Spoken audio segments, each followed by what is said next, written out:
guys, welcome back to another video.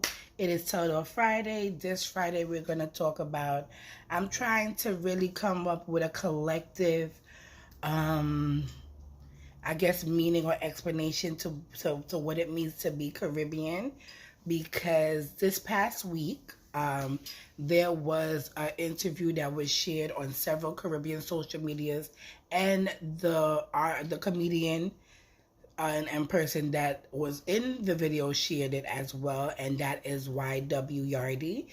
And basically the person, or the not I guess the interviewer, was just like, when did you decide to be Jamaican?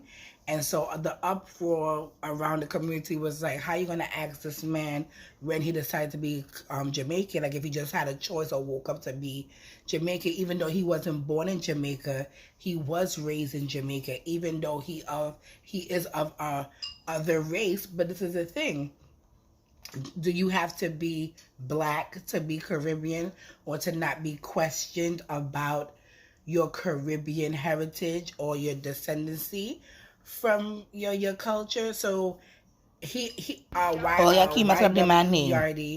he definitely answered the person very eloquently. He wasn't upset. He was like, I don't think I ever said this in an interview, but he did say that, his mom is Jamaican, his grandmother was Jamaican. The mom went, I guess, to England, had him, went back 3 months later, and he was raised in Jamaica.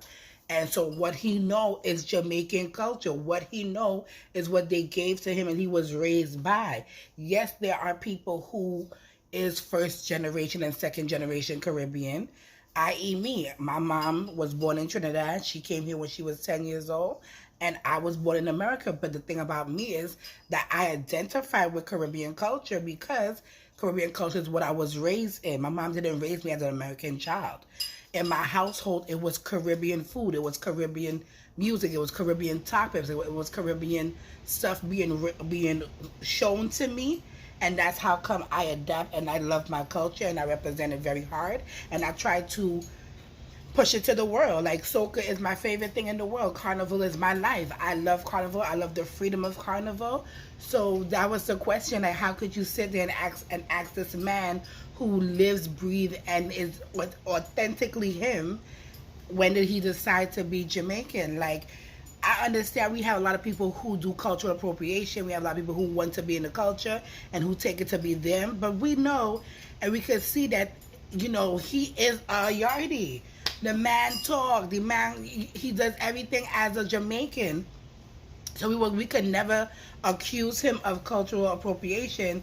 So that begs me the question to think: do you have to be born somewhere to be Caribbean, or to identify yourself as Caribbean? Because clearly his family is Caribbean. Clearly my family is Caribbean. Shit, my aunt told me all the time, you ain't no born Trini. Da, da, da, da. And I be like, yes, I'm a Trinidadian. My mama is a Trinidadian. But your daddy Jamaican. Well, yes, my daddy is Jamaican. Small thing, small thing. Camilla didn't want no Trini penis. She wanted a Jamaican.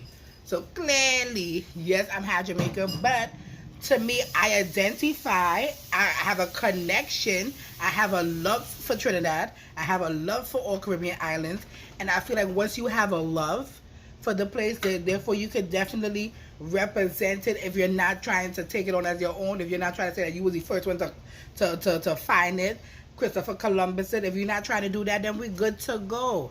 But oh, no, my mother in the background talking about, yes, she did send me to Trinidad. So I seen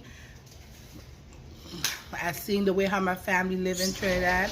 I seen the way how, living in America give you certain things, but America is not like that bad off, the Trinidad. So that's the thing. Like, what makes you Caribbean? Does race make you Caribbean? Because why I clearly was having brain fart. Said it best when he said, being Caribbean is not about race, it's about nationality. And there's different ways you could be born, or you could be nationalized, or you could go and take citizenship into a country, because a lot of people take citizenship in America, and we know damn for sure they wasn't born Americans, but they pledge their their allegiance to the flag. I don't even know how that go no more. It's been so long since I've been out of school. So I was just like, what makes you Caribbean? And I would love for y'all to tell me how you feel and what you constitute as Caribbean, because Caribbean could be a lot of things. It could be the culture. If you love the food, if you have appreciation for the music, if you have appreciation for just the rich history. You know what I'm saying? Like, why should we discriminate on people? But people can have an opinion on either or side of it. I just want to know. I'm just trying to say, you can either be born there, you can have family there that gave you the culture, you can still represent, because there's a lot of people that in the mainstream American culture, and they have a lot of not Trinidad, but Caribbean background and heritage. There's a lot of Trinidadians, there's a lot of Grenadians, there's a lot of Bajans out there that you would never know that they have roots to the Caribbean, because they go out there and they do their acting and they do whatever art they want to do. You would never know what somebody have in their background unless they open up and they tell you and you have a conversation with them. So therefore, we need to more have this conversation of how we need to be accepting of those who accept the culture and wants to move it forward, and be wary of those who want to come and be a vulture to the culture, i.e. the guy with the cultural appropriation with white chocolate, and he going to teach people thing and just all different things that there's people out there who be in it, and you don't even know that they're not really in it in their soul. So how you gonna come for daddy? He not my daddy, he have a whole wife, but he's somebody's daddy. I'm just saying. If for me, if you have an interest like me, I have an interest. I want to push it forward. That soca be a main genre of the world. Just which is the same way how dance hall is recognized. We need soca to be recognized too.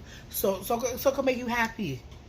When you sad, you listen to a little Marshall, you get happy. Soca makes people happy. So. But also, it just goes to say that in life, and this is the message that I would just move to give, that in life, when you are being happy with yourself, and when you are authentically you and living your truth, other people will be bothered, okay?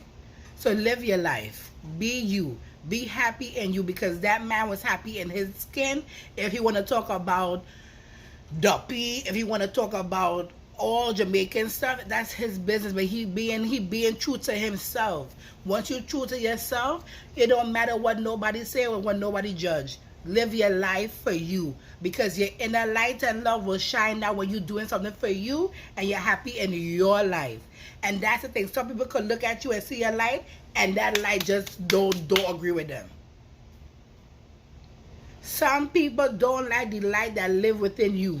Remember that all, yeah. I just come in with a word. But also, feel free to tell me in the comments, in your words and your opinion, what makes you Caribbean.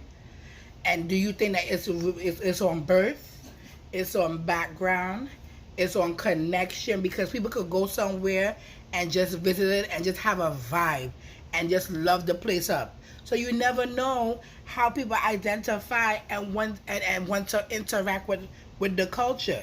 And I'm not talking about carnival culture, I'm talking about Caribbean culture on a whole, because the Caribbean is built up of a whole lot of islands that have their own identification and richness in their island. All islands are great. The only two islands that I know about and could talk about personally is Trinidad and Tobago. Simple. Or you be blessed, enjoy your weekend, and have a good up Friday. Goodies!